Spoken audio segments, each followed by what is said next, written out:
Ngayong araw pala mga bro ay sasagutin ko naman yung nagtatanong patungkol dito kung paano daw maglagay ng shifting fork sa Sniper 150. Tama-tama, meron po tayong binubo ngayon kaya makakapag-share tayo ng kaalaman patungkol dito sa Sniper 150. At syempre, kung mahilig po kayo sa mga ganitong video, huwag niyo kalimutan mag-subscribe para po palagi kayong updated tuwing mag-upload po tayo ng mga panibagong tutorials. Tara!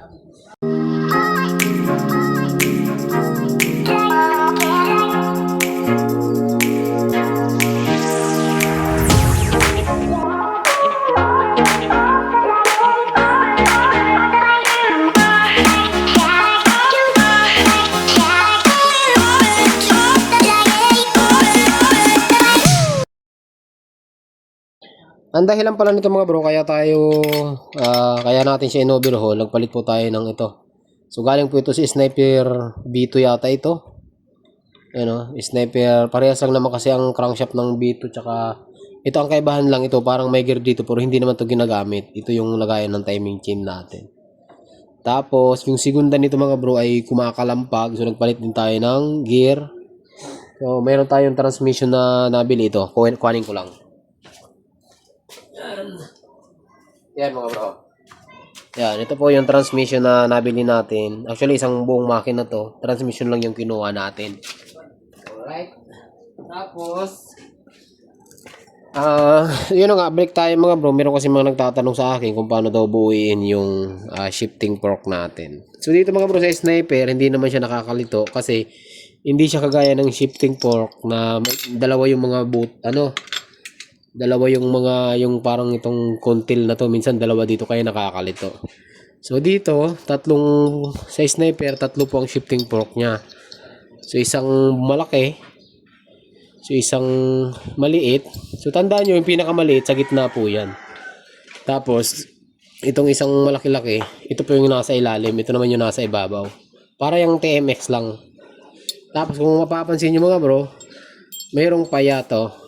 Mayroong payat, may mataba. So automatic mga bro.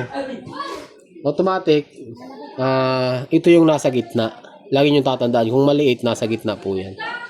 Okay?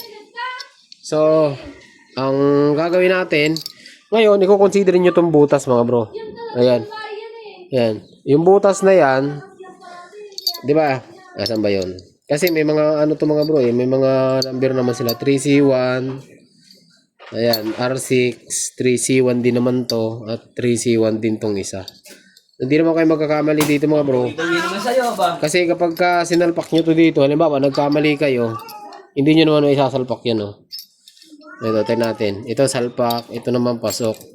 Ito hindi rin siya pasok, oh. Ibig sabihin, hindi naman to pasok.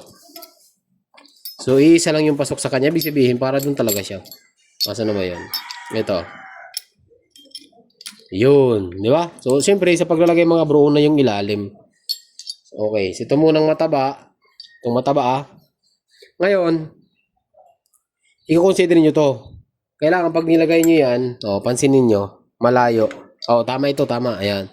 Kasi kapag kabaliktad, pag biniliktad natin, ayun, tinan nyo yung kontil niya, nakalabas na, oh.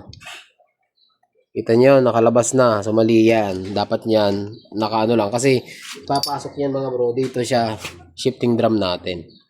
Okay? So, mali yon. So, tama yung shifting fork. Mali lang ang posisyon niya. Ayan. Di ganun dapat. Alright.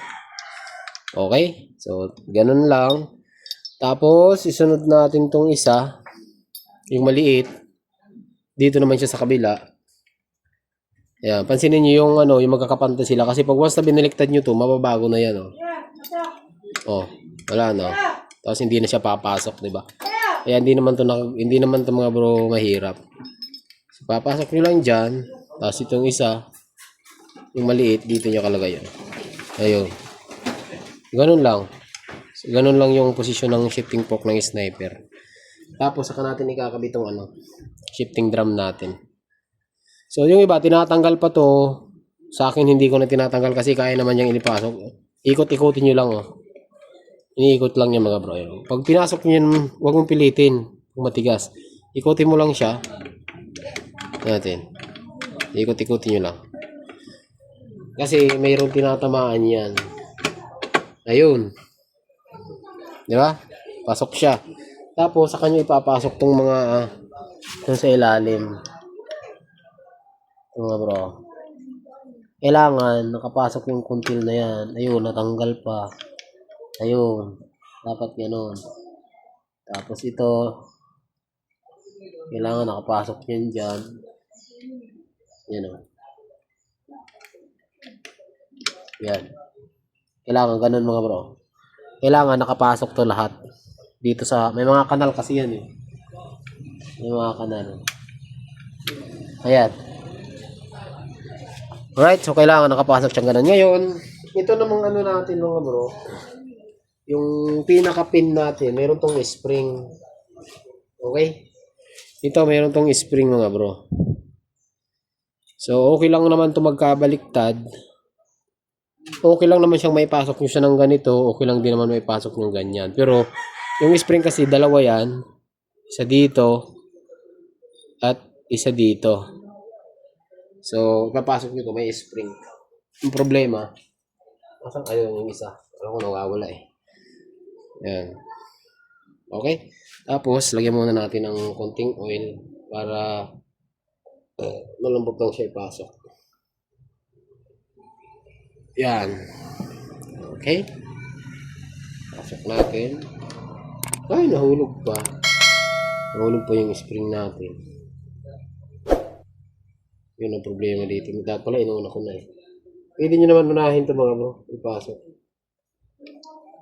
Yun. Nakapasok na ba? Yan. Pasok na. Galawin nyo lang. Kasi matigas talaga yan. Yan o. Yan. Okay?